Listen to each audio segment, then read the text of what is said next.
और आपको बताए धनी बनना तो बिल्कुल सरल उपाय है, अकाट्य उपाय है। धनी सब बनना चाहते लेकिन पाप करके बनना चाहते, अधर्म करके बनना चाहते, दूसरों को लूट करके।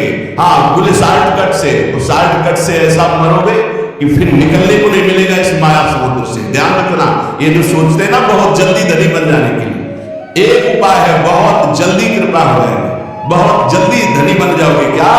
संतों की सेवा शुरू करना। श्री नथियाबाई जी जब वृंदावन आई तो महिमा सुनने को मिली संत सेवा, तो उनका मुझ गरीब से क्या संत सेवा होगी। तो चून मांग के लाती, उपला मिल लेती, उससे रोटी बनाती, और कोई भिक्षा जाता होता करने साधु बुलाए, बाबा आ जा, मोटी मोटी लाल लाल रोटी सेक कर पवाती। अब धीरे धीरे भिक्षा से जाने वाले साधु उनके यहां जाने लगे, रोज मांगना, मांग कर लाना, बनाना, पवाना, पवा के बैठे, फिर सत्ता गए, लाओ आई, फिर आटा लगाया, फिर कभी नाम नहीं किया। एक दिन वो हुआ कि बोरा में लद लद करके अन्न और व्यवस्थाएं, बिहारी जी स्वयं एक दिन वो गाड़ी में लद करके आ रहे थे, आटा और सब सामग्री लेने गई थी मैया, और वर्षा होने लगी तो छाता भैया को दिया, और आप लालटेन ले हुए और गए, आप भैया इस रास्ते से, बैलगाड़ी थी ऐसे। सोचा ये नौ किशोर 14 वर्ष का बालक कितना कृपालु है, ऐसी वर्षा में स्वयं भीजता हुआ हमें छाता दे, क्योंकि संतों का आनंद है। नहीं छलिया अगर अपने को जानने नहीं देना चाहता तो कोई नहीं जान सकता। जब दूसरे दिन बिहारी जी के दर्शन करने गई तो देखा एक हाथ में लालटेन, एक हाथ में छाता।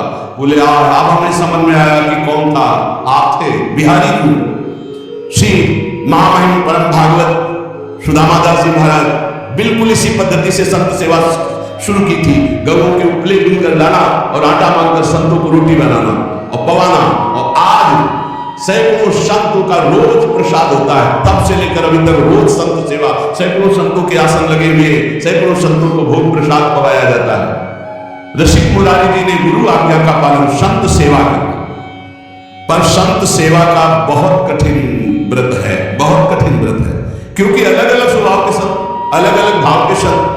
ध्यान से सुना जाए, संत सेवी भाव रखने वाले उपासक, आपकी एक विलक्षण भावना थी, सब संतों का चरणोदक उतारते हैं।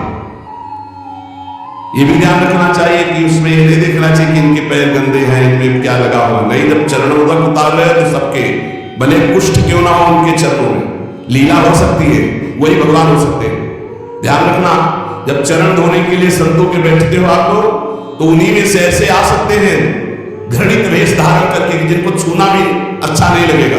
बहुत चाव भाव से उनके चरण रो, ये मत सोचो कि इनके पैर कैसे घृणित है, घाव है, क्या है, ऐसा नहीं, बिल्कुल सावधान। लीला कर सकते हैं, हरि हैं, बड़े लीला बिहारी हैं। ऋषि मुरारी जी के धन क्या था?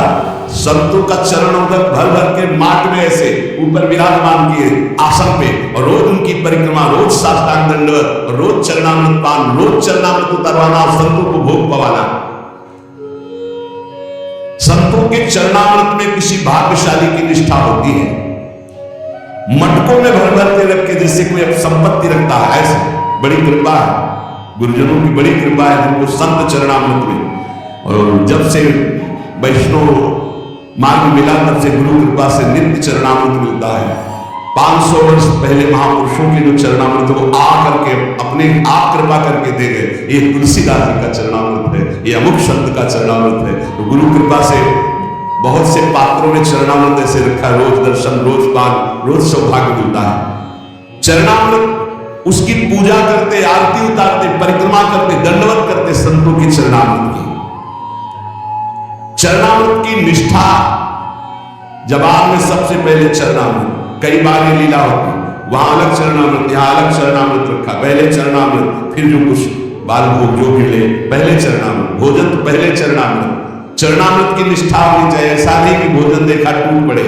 श्रीधर बाबा की किन ने निष्ठा देखी, अगर चरणामृत बोले बाबा चरणामृत तो संपन्न हो गए, तो फिर प्रसाद नहीं पाते, फिर दूसरे दिन चरणामृत जब मिलेगा तभी प्रसाद पाएंगे।